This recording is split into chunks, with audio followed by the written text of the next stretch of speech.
That's what that's for. Are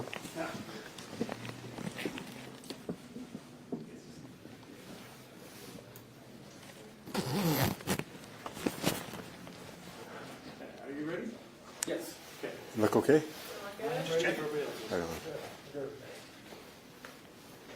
You guys want me to do it? Yeah. Jason, oh, It kind of looks like right here. Okay. Yeah. Okay, perfect. Lights okay? Or, Yes, that looks great. Okay, everyone ready? Yep. Okay, perfect. Just to start off, will you just say and spell your name? Yep. Colonel Michael Rapids, Utah Highway Patrol. Okay, perfect. Okay, give us a quick overview of what we're doing here today. What are we here to talk about? The big highlight for today is we're kicking off Crash Responder Safety Week. This is a national effort and campaign that's gone on several years, and across the nation, first responders everywhere are bringing attention to the job that first responders do and the incredibly dangerous job they have as they're responding to crashes out on our roadways. This includes our law enforcement officers, it includes our UDOT workers, it includes our fire and EMS, our tow truck drivers, everyone who has to respond when we have a crash to do a few things. One, make sure that the people that are involved in the crash are safe and that we get them out of harm's way and get them taken care of, but then also to keep everyone else safe that's on the roadway as they're coming into a crash scene, to make sure we don't have another crash scene, to make sure that incident doesn't get worse. And then finally, to actually make sure we keep traffic flowing so we don't have an incident that ends up causing a lot of congestion, slowing everybody down, causing additional crashes, making sure everyone still gets where they're going and gets that taken care of quickly. It's a lot of work, it takes a lot of resources, and it takes a lot of different disciplines to come out on a crash. About once every 9 minutes in the state of Utah, there's a crash on our roadways somewheres. That means once every 9 minutes, we're having that kind of response.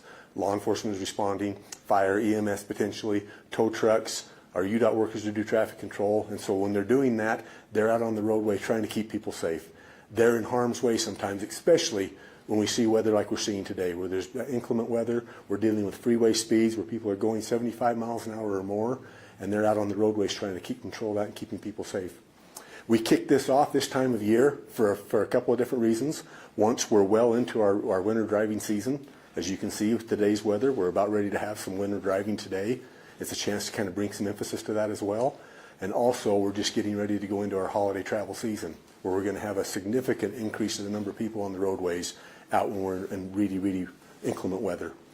So one of the really big highlights that we like to make with the Crash Responder Safety Week is the importance of the slow down, move over law in the state of Utah. Sorry, excuse me. The slow down, move over law in the state of Utah. Utah is one of all 50 states across the nation have a slow down, move over law, so it's very consistent. It's trying to accomplish the same thing. Basically what the requirement is when you're coming into a scene and you see emergency lights especially, but if you see any flashing lights alongside the roadway, the law requires you to first slow down and then give as much room as possible. Move a full lane over away from where the incident is if possible. If you can't do that, slow down and move over as much as possible. But the really important part is to first slow down. Realize you may not know what's going on. You're going to have crash responders out on the roadways. You don't know what they're dealing with. It could be debris in the road. It could be another vehicle in the road. It could be a person in the road. They're trying to keep them safe. They're out there and we're trying to keep the responders safe as well. The next thing to do is be able to slow down and make sure we move over. Anytime you see emergency lights, they're there for a reason. Somebody's having problems. Make sure we're slowing down, make sure we're giving them safety, and especially with our crash responders, our law enforcement officers, our fire and EMS, our tow truck drivers, our incredible UDOT workers, make sure we're doing everything we can to keep them safe while they're out there working really hard to keep everyone else safe. Oh, amazing. And so obviously, like you mentioned it, we're going into that time of year when things tend to get a little bit more icy, wet out on the road. How often do, crashes like this happen where, the officers, unfortunately, or anybody with the flashing lights get involved, like where they're hit or anything like that? Sure. A lot of different numbers with that. In a single crash day, we can literally see several hundred crashes in a very, very short period of time across the entire state. When we have a big storm that comes in and hits our entire state, hits our interstate corridors, that's going to result in a lot of crashes really quickly, so much that it's going to overload our resources, and we're trying to get people to those as well. Over the last year, over 900 collisions have occurred where we've had first responders out on the road that have been in some kind of a collision. Some of those are minor, some of those are extremely serious. They're all very, very dangerous, and they have the potential of causing a fatality or someone not making it home that night when they're out there trying to keep people safe. Across the country, last year, we had 45 first responders that were killed while they were out on the road trying to keep other people safe. Over the last 3 years, that number is 155 first responders that are out on the roadway trying to keep people safe on the roadway that were struck while they're out there and ended up being a fatality. This year marks the 7-year anniversary of when we had one of our Trooper Eric Ellsworth, was struck and later died as a result of his injuries 7 years ago today, and when he was out on a traffic incident. So the importance of this and these incidents absolutely come home to every single law enforcement agency, every single fire and EMS agency, every tow truck driver. They all have been aware of these things. They've seen them happen. They're aware of the devastation that can happen with a crash, and they're out there working really hard to keep people safe that have found themselves in a really bad situation. What we're asking is for everyone to do what they can do to try to keep them safe as well as the people that they're out there assisting. The easiest thing to do is to obey the slow down and move over law, especially in inclement weather. Make sure you're putting down all distractions. Make sure in inclement weather, it should always be the case, but very much so then, that driving is the only thing you're doing at that time, and all of your focus is on that. Reduce your speed down. Make sure you can keep control of your vehicle. Make sure you're ready for something unexpected. And definitely, when you see flashing lights, know something's going on. You may not be able to see it all immediately. Slow down and give yourself plenty of opportunity to make sure you avoid or don't get into another bad situation. Yeah.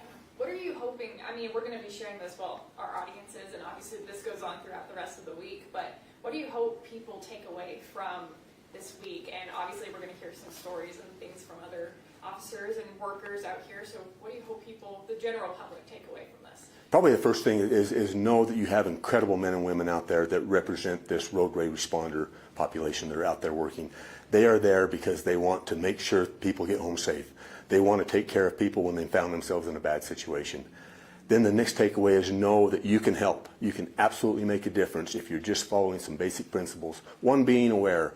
One, being in control of your vehicle. Making sure you're slowing down. And when you're seeing flashing lights, know that there's something going on. There's a hazardous situation there, and you need time to be able to expect the unexpected. And if we're doing that almost every single time when we see a roadway responder struck, it's absolutely avoidable if people would have just slowed down and acknowledged, give them a little bit more room, move over one lane whenever possible. If you can't move over one lane, slow down even more and make sure you give them as much room as possible. Realize there's something there, you probably don't see all of it, and be prepared for the unexpected. Does anybody else want to throw in questions? I just have one. Most people don't actually deal with troopers on a day-to-day basis, and when we see the lights, we don't even realize there's people there. We just kind of see the lights. It's an accident. What's the importance of realizing that those are the officers are human beings out there? Absolutely. That's an incredibly good point. I think you see them just as troopers or just as firefighters or just EMS or just tow truck drivers. Their families, they have families at home too. Their fathers, their mothers, their brothers and sisters. There's people at home that know they're out there, that are worried about them, that want them to come home safe. Do everything you can to make sure we're making sure that happens. Thank you. Perfect. Awesome. Thank you. Did we cover anything? Yeah, I think we're Oh. Yeah. One more quick. Can we hit on that one quick? Yeah. Yeah. Have you got time? Yeah. Just because it's actually pretty incredible. Yeah. Good catch. One more time? Sorry, one more time. Quiet, please. Sorry. So the state of Utah is one of several states across the country that actually had